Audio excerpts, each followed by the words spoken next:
I started off with the idea of wanting to make a matrix of mechanical elements that could operate under computer control and show a kind of collective behaviour. The flower was natural because I wanted to show something which, although mechanical, was identifiable as being alive as well. The origami came before the car aerial. The car aerial is the mechanical component inside each flower. It's called a chatterbox and it's used by children to predict the future. You can work out all sorts of stuff using a chatterbox. And I like the fact that so many of us were familiar with this origami element and we've played with it as a child. So it's evocative and it's a point of immediate contact with a lot of the audience. The car aerial is a convenient mechanical element that happens to be available off the shelf that achieves linear motion, which is difficult to engineer usually.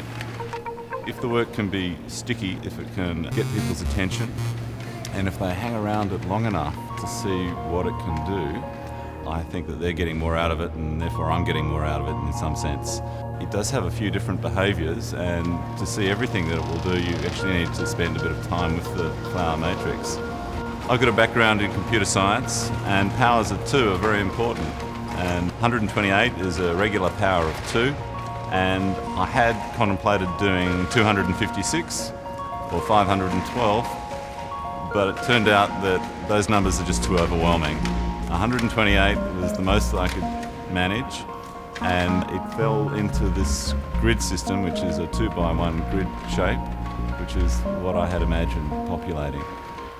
Actually building the 128 units and getting all the computer software and hardware to work took about 9 months. I did know I was an artist or going to be an artist, and I knew that I was studying computer science or a discipline like that only as an end to artistic goals.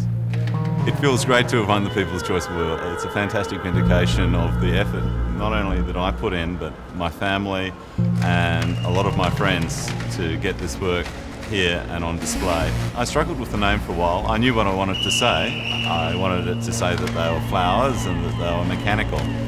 And I didn't want it to be a long and complicated name.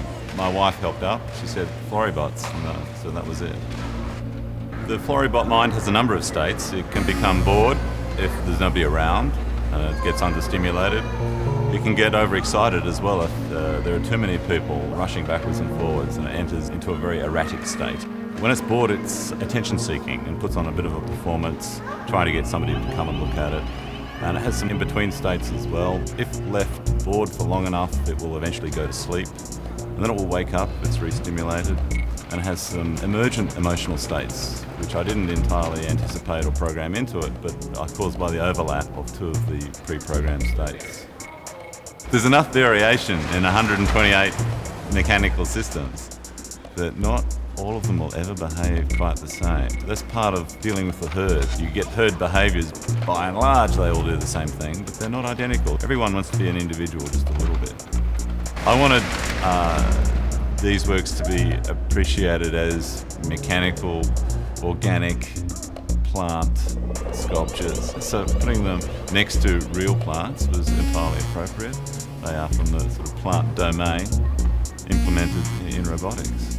I have a bit of a position that electronic arts don't need a separate category for exhibition. It's got 8 infrared motion detectors. It can see for a distance of up to 6 or 7 metres all the way around its periphery. And so when somebody walks into its zone, it goes, aha, there's somebody there, and begins to interact, to try and draw them in, to try and sort of effectively talk to them. If somebody stays in one zone repeatedly and tries to sort of stimulate the work from that one position, it gets a little bit tense and irritated, and its reactions will diminish over time. It's really looking for you to circle and sort of stimulate it from all sides. It's like scratching an itch. It wants you all the way around, and that's where it's happiest.